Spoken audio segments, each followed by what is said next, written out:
el Senado va a ser clave durante el próximo gobierno. Y esta noche hemos invitado a Jorge del Castillo, del Partido Aprista, y a Susana Castañeda, del partido País para Todos, para hablar precisamente de los desafíos del Senado. Invito a ambos.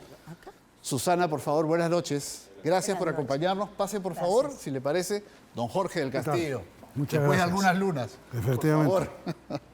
Acá tenemos la cédula a la que no deberíamos temer. Es laboriosa, es un poquito complicada, pero vamos a hacer el esfuerzo durante los próximos días de explicar a la población cómo convertir esta cédula de por sí bastante alambicada en una cédula amigable. Aquí está la hilera para votar por presidentes y vicepresidentes, y luego viene el Senado, diputados y evidentemente también Parlamento andino. Pero estamos con dos candidatos al Senado porque el Senado va a tener un rol clave durante el próximo gobierno. No solamente regresa la bicameralidad, sino que el diseño constitucional que se le ha dado le otorga, a juicio de muchos observadores, un peso que puede ser negativo respecto de las atribuciones del presidente, como que habría perdido peso la figura presidencial en favor del Senado. De eso vamos a conversar, pero quiero empezar tanto con usted, Jorge del Castillo, cuyo candidato presidencial es Enrique Valderrama, Susana Castañeda, que lleva como candidato presidencial a Carlos Álvarez. Hablemos del tema de seguridad ciudadana, que es un poco lo que veníamos conversando con Johnny Lescano, con un conjunto de ideas, pero ya aterrizando desde el punto de vista del Senado. ¿Qué se puede hacer? ¿Cuál es la labor prioritaria? Luego vamos a hablar del tema político, el tema presidencial, el manejo del Estado, pero quiero empezar con seguridad. En el caso de Susana Castañeda, ha sido fiscal, ha sido jueza superior, es abogada constitucionalista, al igual que don Jorge del Castillo, así que creo que vamos a tener una charla provechosa. Susana, comencemos con usted. Seguridad ciudadana, combate a la delincuencia, ¿qué se puede hacer desde el Senado?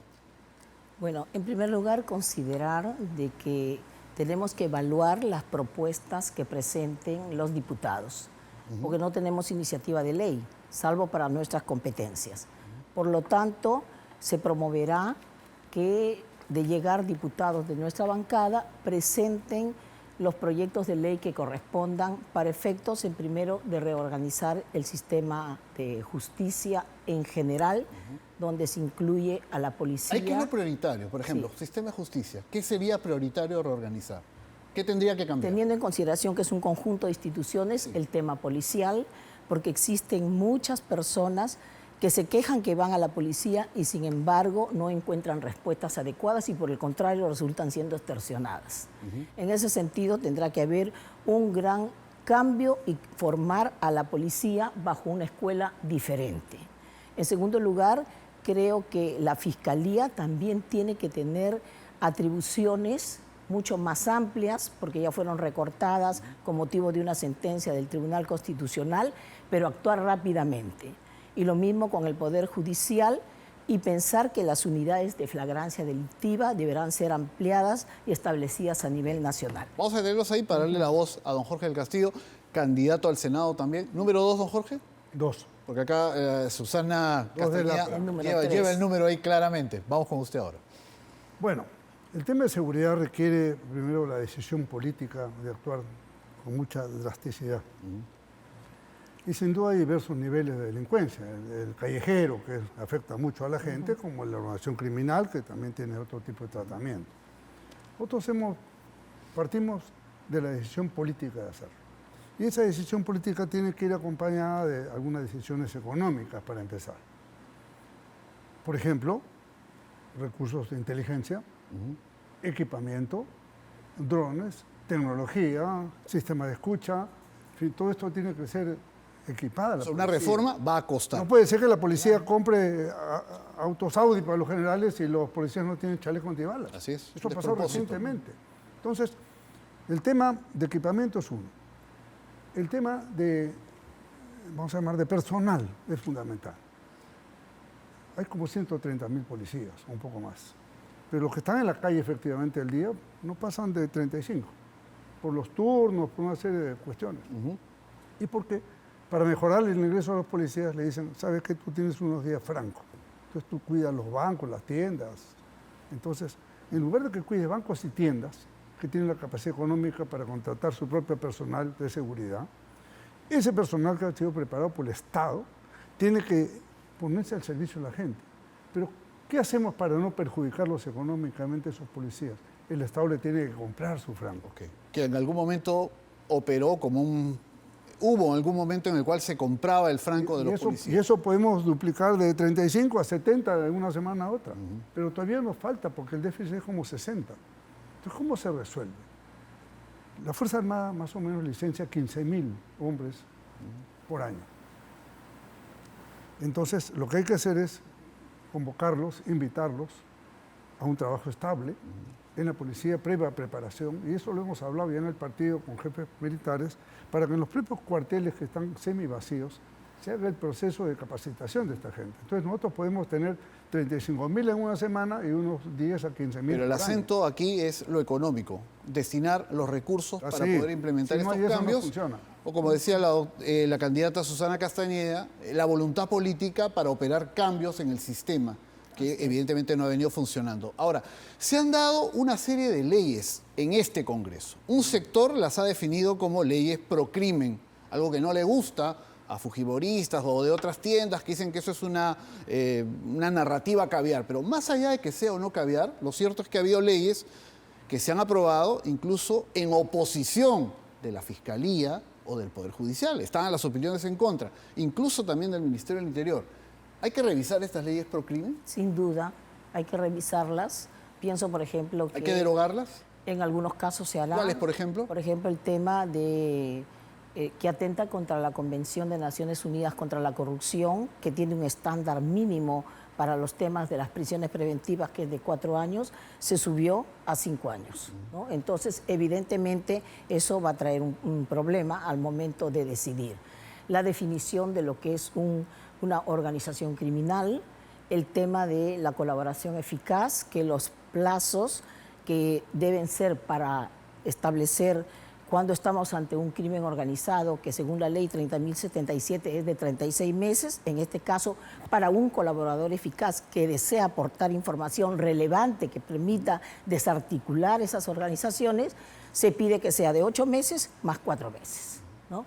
Entonces, también el tema de la extinción o pérdida de dominio. Que la investigación criminal haya pasado inicialmente a la policía y no la Fiscalía. ¿Eso también hay que revisarlo? Por supuesto. A ver, no obstante que ya el Tribunal Constitucional ha emitido opinión, creo que también debe ser objeto de revisión, porque hay muchas decisiones que se vienen emitiendo que no son, digamos, constitucionales. Entonces, lo que se ha aprobado en este Congreso, que está por terminar, es altamente nocivo para la lucha contra la delincuencia.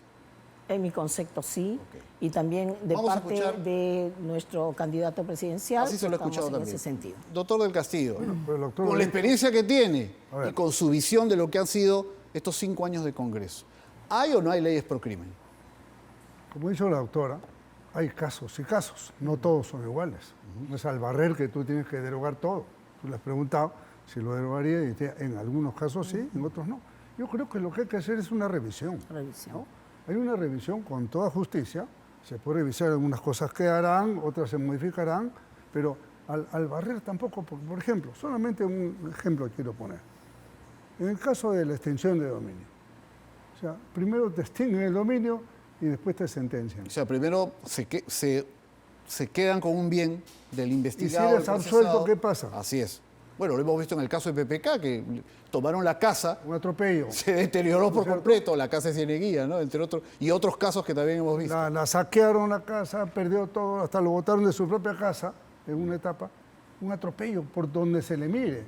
Entonces, digamos que ese es el caso más claro, bueno, ¿no es cierto? Pero lo que pasa ¿Qué otro le perturba a usted? ¿Le parece que ha metido la pata este Congreso?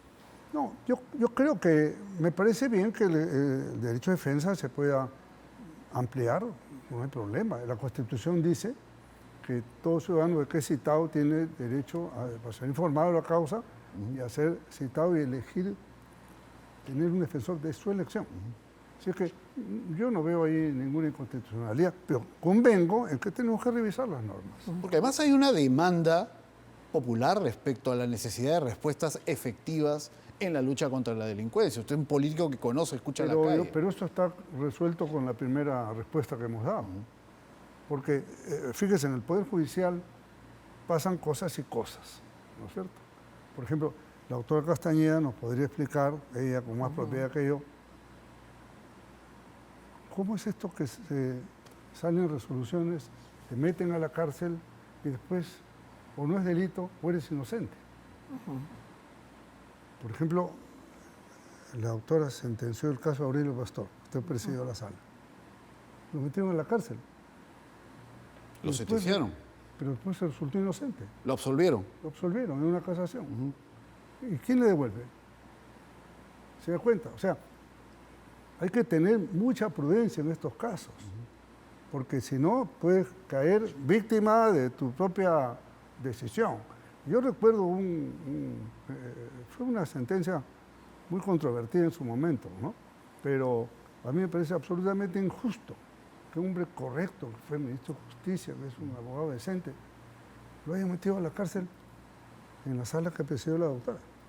Me gustaría escuchar su opinión. Bueno, ahí le han lanzado un puyazo, si es que no se ha dado para mí cuenta, no es un doctora. puyazo. No, lo digo de ninguna con aprecio y manera, respeto, porque por supuesto. con todo respeto y No, consideración. de hecho, usted ha sentenciado a un inocente, es lo que dice el señor del Castillo. No es así. En realidad, nosotros, y eso lo saben todos los abogados y todos los que integran el sistema de justicia, recibimos una acusación fiscal, evaluamos los medios probatorios, los 3 magistrados del sistema anticorrupción, que vimos el caso de Aurelio Pastor Valdivieso, consideramos que había prueba suficiente de que estaba llevando a unanimidad en la cabo un sala. tráfico de influencias, por unanimidad. Él, con legítimo derecho, como todo ciudadano, interpuso su recurso y llegó a la Corte Suprema. Y en la Corte Suprema lo absolvieron.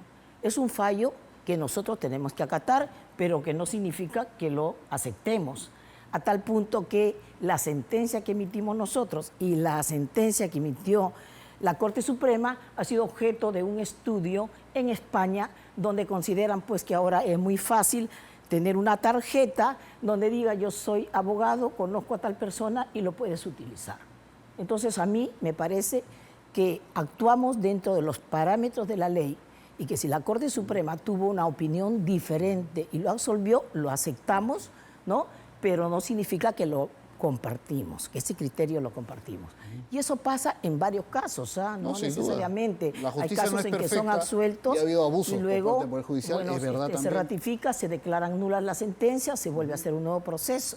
Lo que decía, por ejemplo, acá el candidato respecto del tema de la extinción de dominio, yo considero, como en otros países, que sí se deben incautar los bienes, no disponerse de ellos. Lo que sí debemos solicitar al Ministerio Público y al Poder Judicial es rapidez, ¿no?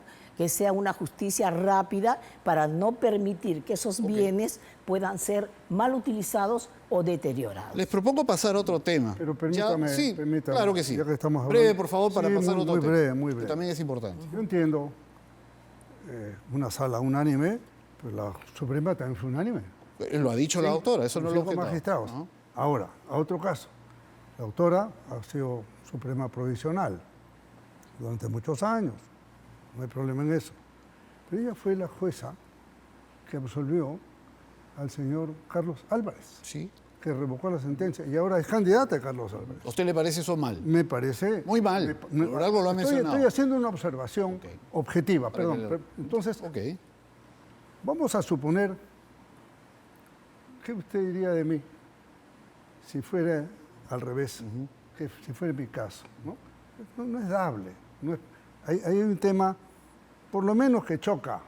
Ok, Y que me responda la gustaría conocer doctora una para explicación. pasar a otro tema, pero me Sí, parece con interesante. con todo gusto, yo le respondo porque ya lo hice entre otras Porque personas. alguien dirá, usted que me le hizo han un favor preguntado. y él le devuelve el favor postulándole al Senado con el número 3 además. Bien, o sea, yo le contesto de la siguiente manera. Hubo una sala, ¿no?, que no por unanimidad, sino por mayoría, condenó al señor Carlos Álvarez, y no solamente a él, sino a otras personas, y absolvió a otras personas, porque este fue un caso muy grande, ¿ya? Y yo, luego de la evaluación de las pruebas, como en el caso que he dicho antes, donde se evalúan las pruebas bajo el principio de inmediación y de contradicción, consideré de que no había prueba suficiente y emití un voto singular, particular. ¿Por qué? Porque no se probó que Carlos Álvarez o Tulio Loza llegaran al CIN, tampoco se probó de que los recibos que la señora traía firmados, tenían la firma de estas dos personas y por lo tanto no había prueba. Y en ese sentido es que la Corte Suprema, cuando resuelve el caso, la Sala Penal lo absuelve. Y esto estamos hablando del año 2006. Claro, pero entiendo que el cuestionamiento es un cuestionamiento porque es que luego de candidata muchos ahora años, de alguien a quien usted absolvió. porque yo, en realidad, con el voto de dos personas podría haber habido condena. No, mi voto, en realidad, era un voto singular, pero la Corte Suprema consideró por unanimidad que era absuelto. Entonces, yo tengo la convicción, más aún que he visto ese juicio, de que es una persona que no ha participado en la imputación fiscal y, por lo tanto, después de más de 20 años, no tengo ningún reparo, y creo que eso está claro, de participar, no por una invitación del partido, porque no soy militante, yo soy invitada, porque la doctora Julia Príncipe, que fue procuradora, me dijo, necesitamos que el país cuente con gente como nosotros en momentos tan difíciles, como le he escuchado también hablar a usted, de que el país necesita de gente sensata, gente que conozca de aplicación e interpretación de la ley y que sea correcta, que presente su hoja de vida sin antecedentes. Nosotros no podemos estar implicados en diversos casos. Mi historia es conocida. He sentenciado corruptos y absuelto a los que se deberían absolver. Con el mismo criterio que usted en el caso del Pastor, este debate preelectoral, presenatorial. El Pastor dijo que si bien la Suprema lo había absuelto, pero usted tenía un criterio. Yo también podría decir lo siguiente, no solamente yo, todo el Perú, lo han absuelto. Pero ¿quién nos quite la cabeza que Álvarez no se vendió a Montesinos? Insultaba a todos los políticos. A todos los políticos, se burlaba de ellos. Y hasta cuando terminó el gobierno de Fujimori, y él quedó en evidencia y con una imputación, hasta se deprimió porque era verdad lo que había pasado. Todo el Perú vio a Álvarez burlarse de los políticos pagados por el CIN. Que después lo absolvieron por alguna razón, es posible. Por un tecnicismo, porque no hay una prueba, porque no hay una firma, es posible. Pero eso es una realidad. Y lo sabe usted, Pedro, que es periodista ejerciente, que sabe muy bien cómo fue. Me pone a mí de juez. No, no de juez, sino testigo. Por favor, la respuesta. Usted sabe que Carlos Álvarez toda la vida se ha dedicado al humor político, ¿no? Toda la vida. No lo ha hecho en ese momento, lo ha hecho toda su vida. Es más, incluso se le critica que por qué está en un proceso electoral y a veces hace imitaciones políticas. Yo creo que eso no es ningún problema. Y como usted sabe perfectamente, señor candidato, nosotros los jueces absolvemos o condenamos con evaluación de pruebas. Puede la gente decir lo que quiera, pero si eso no está en el expediente, si eso no se actúa y bajo el ejercicio del derecho de defensa y de contradicción, no hay nada que hacer. Nosotros somos jueces, no nos podemos llevar del rum rum de lo que dice la gente. Vamos a seguir en esta conversación, pero brevemente tenemos la franja. Regresamos con más aquí, que esto está interesante. Bien, continuamos con ambos candidatos al Senado, Jorge del Castillo del APRA, Susana Castañeda del partido País para Todos, Enrique Valderrama, candidato presidencial, Carlos Álvarez. Está interesante este debate, era una conversación que se ha convertido en un debate y yo lo celebro. Y quisiera también que debatan sobre el tema de lo que nos espera a los peruanos con el nuevo Senado. Aquí hay amplia experiencia política, aquí hay amplia experiencia en el Poder Judicial, los dos son abogados constitucionalistas. Se habla de un supersenado, se habla de una Cámara que hace Senado, poderes al presidente. ¿Es tan así? ¿Hay cosas que corregir en las que ha incurrido este Congreso que ya se acaba? Doctora. Bien, de que va a ser una supercámara, sin duda, ¿no? Porque varias de las funciones... ¿Va a abusar de su poder ante el presidente? No, nosotros... ¿Como temen algunos? No, nosotros creemos que no, ¿no? Creemos que vamos a hacer una Cámara de otro nivel, pensante, con sensatez, tratando de buscar compromisos con personas idóneas, íntegras en el ejercicio de la función, porque el país necesita en estos momentos de personas distintas. Porque si 88 diputados están buscando la reelección y varios de ellos quieren ser senadores, y ya sabemos lo que viene pasando en el país, entonces lo que nosotros pedimos es voto consciente e informado, voto responsable. Entonces, oportunidad para los nuevos. Oportunidad para los nuevos y, sobre todo, que esos nuevos demuestren también integridad en el ejercicio de la función, dadas las altas atribuciones que se le está dando al nuevo Senado de la República. Ahí permítame, doctor del Castillo, ¿se hace Senado se han cercenado atribuciones presidenciales. ¿El próximo jefe de Estado está maniatado respecto a lo que pueda hacer el Senado? Yo creo que el poder presidencial se ha cercenado casi solo, ¿no? En los últimos años por el desorden. 8 presidentes en 8 años es Bueno, lo que estamos viendo ahora, un ¿no? caos, es un Es desastre. hechura de este Congreso. Por supuesto. Y también hechura de la ley que cambió Vizcarra, eliminando la reelección, bajando la valla, por supuesto, y tiene el Congreso que él quería, ¿no es cierto? ¿Qué tenemos que hacer para que esto mejore? Yo confío, y coincido con la doctora, en que el Senado, espero que sea una Cámara seria, reflexiva, ojalá vaya lo mejor de todos los partidos, y creo que el gran rol del Senado, más allá de la revisión legislativa que le corresponde y otras funciones, yo creo que el gran rol es, por lo menos en una primera fase, restablecer la estabilidad y la serenidad del Perú. ¿Cómo se logra El eso? Perú está completamente alterado. Hoy día ha renunciado un ministro más, ¿no? Hace una semana renunció todo el gabinete. O sea, más inestabilidad no puede haber. Entonces, creo que el Senado, con gente seria, responsable, que tenga experiencia, pero también con personalidades nuevas, que tengan una trayectoria cívica importante, ¿no? Creo que le van a dar al Perú una tranquilidad. Y en eso, siempre en la vida republicana del país, el Senado fue bueno y competente. No Y tiene hablando por qué de ser ahora distinto. serenidad que hay que darle al país respecto a lo que se acaba de discutir en estos últimos días y que acá termino, ¿confía usted en la OMPE? ¿Su partido, el APRA, confía en la OMPE? Yo confío en la ciudadanía que vote correctamente. Eso es. Fíjese, hoy día los fraudes ya no se hacen cambiando los votos. Si usted hace un gobierno como este, que medio gabinete son gente muy buena, Muy bien. otro medio es una repartija. Entonces, si usted le da un partido, Ok. Quería su... le da el Ministerio de Trabajo, el Seguro Social. Claro, pues ese ya es otro tema. Está bien. ¿Qué cosa le está dando? Le está dando el presupuesto de la República para ese candidato, pues. Respecto a la OMPE, ¿alguna observación?